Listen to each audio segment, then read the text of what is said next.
Hello, this is Randy Fry with the Fry Law Firm for our Legal Eagle podcast. We're excited to be back on today discussing some interesting things that we hope will be helpful to you.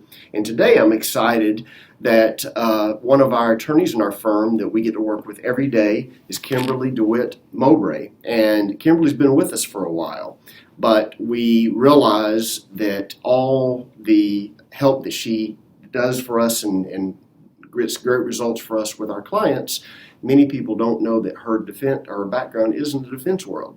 That brings an amazing perspective to us for all of our cases. Basically, we get to find out what's behind that curtain. I personally have spent 21 years as a plaintiff's attorney, but again, I've never worked in the defense world, so Kimberly is just an amazing asset to us in, again, bringing much better values to our cases. Because she's now going against what she used to do, and she's loving that and again doing a great job. It's not often that somebody has true compassion for clients and understanding of their needs and injuries, but also can be tough as nails when needed. And Kimberly certainly got both.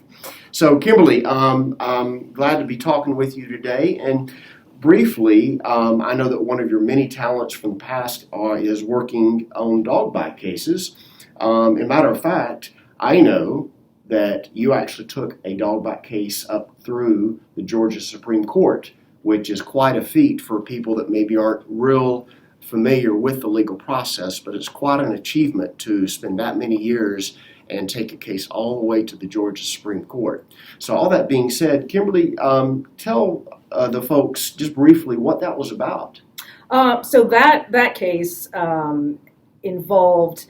My client was when I was still on the defense side, but my client was an out-of-possession landlord, and my client's tenants had some pit bulls that they kept on the property, and one day the pit bulls got out of the fenced yard and ended up injuring someone severely a few blocks away in the same neighborhood. And so the issue from my client's standpoint was whether he, as an out-of-possession landlord, could be liable for the injuries caused by the dogs. Wow, that's fantastic, and I imagine that case went on for several years. It did, yes. I think the incident occurred in October of 2015.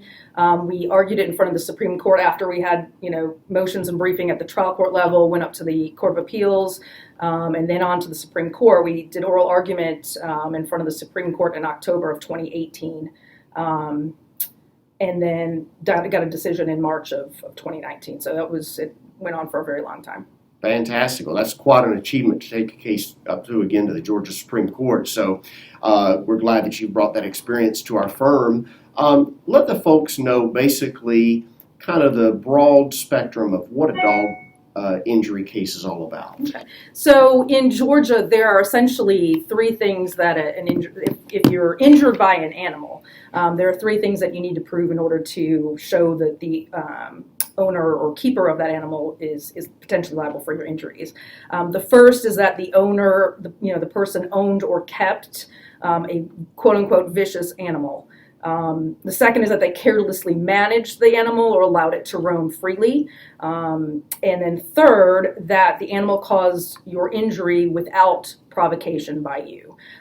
So what that means in a little more detail is, as to the last point, if you provoke an animal by throwing things at it or tugging on its tail or something like that, then, the owner might not be liable. And importantly, with the vicious animal component, that's very important. It's not enough that that you're injured by an animal. There has to be a history of aggression or bites or other viciousness by that animal that the owner or keeper of the animal knows about.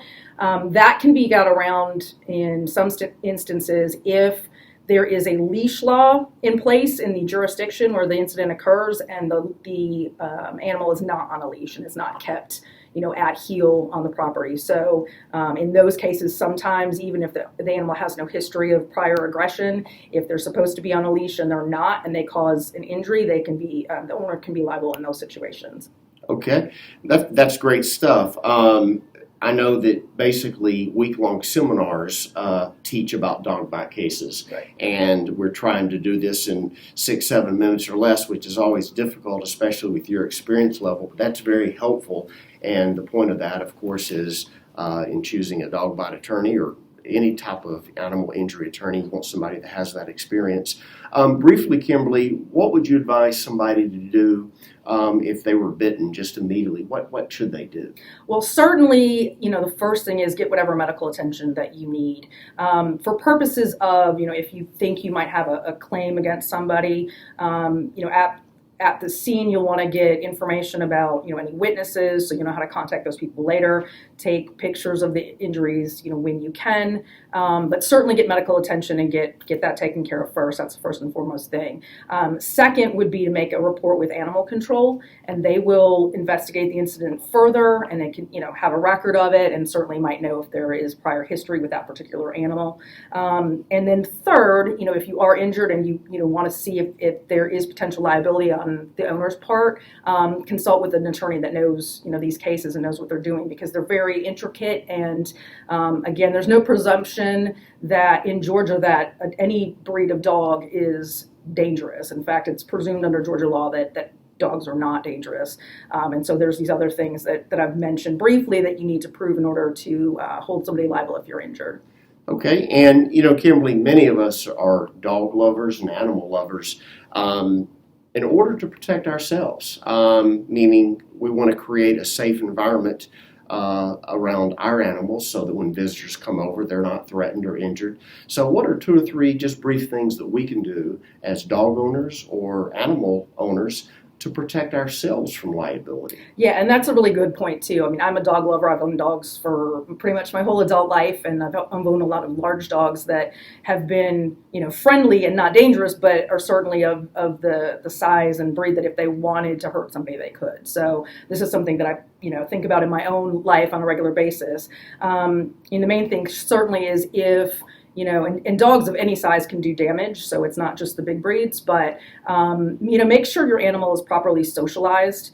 And if, there's any hint that the animal is skittish around people or aggressive, get training, get help if you need it. The second thing is, and this is, by law in most jurisdictions, that if you're taking your dog on a walk, dog needs to be on a leash. There are exceptions with dog parks when there are, options for dogs to run around off leash, but pretty much if you're going to take your dog outside and you don't, out of a fenced yard, have the dog be on the leash, because that way, and under your control, make sure that you're able to control the dog. And also, keep your dog's shots up to date, because that's something that can create liability as well if someone does get injured and the dog, you can't prove that you've, had your dog properly vaccinated. Thanks, Kimberly. So yeah, those are some great things to think of as animal owners ourselves, so that we can protect ourselves, so that we can hopefully not have others be injured when they again come visit us. So thank you for that. Interestingly enough, one of the first dog bite cases I handled many years ago made my job a little bit easier. I was representing somebody that was injured by the other dog, and the other dog's name was Vicious. So there's not a legality about what you should name your dog, but There's certainly something you could think about and might not want to name him Vicious. Right, exactly.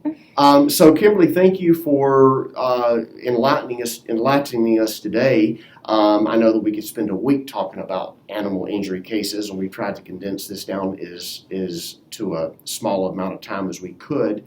But we want everybody to know that if you have further questions about any type of animal injury cases, how to protect yourself, or if you've been hurt by somebody else's animal, certainly call us. Call Kimberly. She can answer any questions. She truly is an authority on this subject. So feel free to reach out to us, Kimberly or myself, Randy, at the Fry Law Firm. We hope all is well. We're staying socially distancing with our masks here and staying far enough apart from each other. And we want to encourage everybody in this environment to be safe. Thanks again, and reach out to us if we can help you at the Fry Law Firm, 404-969-1284. Thank you, Kimberly. Thank you so much.